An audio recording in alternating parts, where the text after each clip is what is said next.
Bonjour, est-ce que vous êtes cartomancien ou cartomancienne? Non? Moi non plus. Et pourtant, j'ai créé l'oracle de Lana. Et je l'ai créé pourquoi? Parce que je suis tombée amoureuse de la cartomancie, du tarot divinatoire. Et j'ai vraiment voulu créer cet oracle de Lana pour essayer de répéter on va dire, l'incroyable soutien et réconfort et le côté ludique en plus et le côté créatif que j'ai trouvé lorsque je suis tombée amoureuse du tarot pour la première fois. Et c'était très récemment, c'était en 2019, je vais vous raconter l'histoire. Mais en fait, voilà, je voulais vous faire une petite vidéo. C'est une série de 3 vidéos où je vais vous expliquer ce qu'est l'oracle de Lana, pourquoi il existe et pourquoi c'est beaucoup plus fun d'avoir un oracle, particulièrement un oracle égyptien, dans sa vie et c'est pour ça que je l'ai créé. Voilà. Donc, alors, pourquoi est-ce que je suis tombée amoureuse du tarot? Enfin, déjà, ce n'était pas du tout prévu. Simplement, je suis tombée par hasard dans une librairie occulte en 2019 à Las Vegas. C'était la première fois que je rentrais dans une librairie occulte et surtout la première fois que je me retrouvais nez à nez avec une médium. Je n'avais absolument pas l'intention de faire un tirage ou quoi que ce soit tout simplement parce que je n'y croyais pas. C'était vraiment pas du tout quelque chose qui m'intéressait. Mais je pense que, on va dire que c'était un petit peu la faute au jet lag. J'étais à Las Vegas en 2019 pour une conférence d'auteurs et je connaissais personne dans cette ville. Et simplement, au départ, je voulais juste me reposer dans une librairie, mais malheureusement, parce que je me suis un petit peu trompée dans mes directions, je me suis retrouvée dans une librairie occulte dans un mauvais quartier de Las Vegas. Donc voilà. Et puis finalement, je me suis retrouvée donc devant cette dame qui s'appelait Lady Lorena. Euh, donc c'était 30 $ la séance. Et donc elle m'a tiré les cartes. Parce que moi je ne savais pas, je pensais que peut-être elle allait regarder dans sa boule de cristal ou quoi que ce soit. Donc elle a tiré les cartes.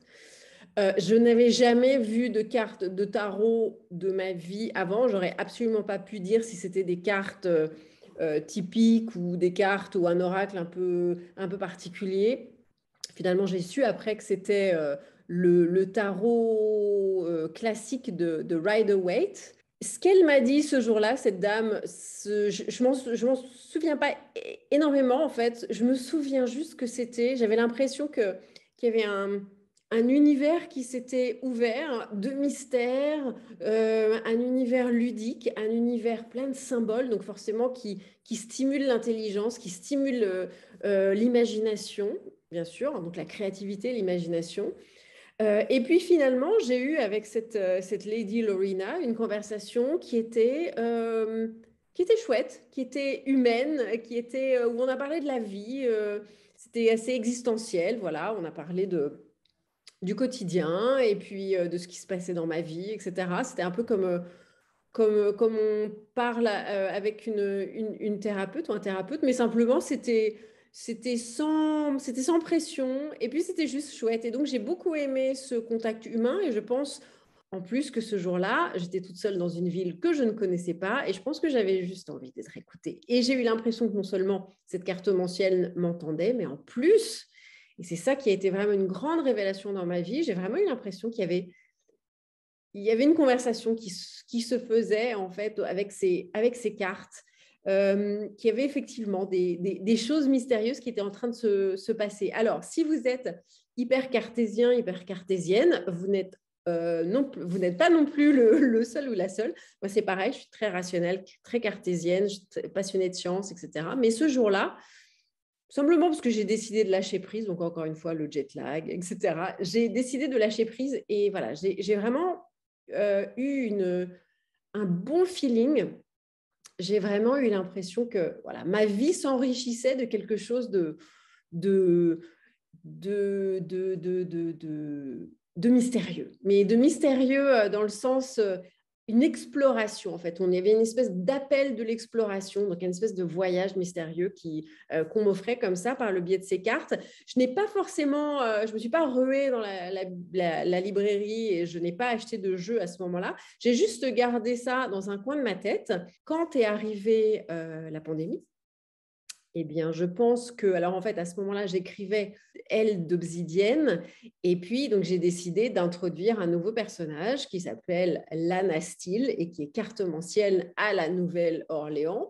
Et j'ai décidé de l'introduire dans l'univers de Sixtine, et puis forcément, eh bien, je me suis dit, bon, bah, si elle est cartomancienne, il va falloir quand même que je me renseigne sur ces cartes de tarot. Donc, je suis allée dans la librairie de mon quartier au Cap, en Afrique du Sud. Je leur ai demandé s'ils avaient des jeux de tarot. Encore une fois, je n'y connaissais absolument rien.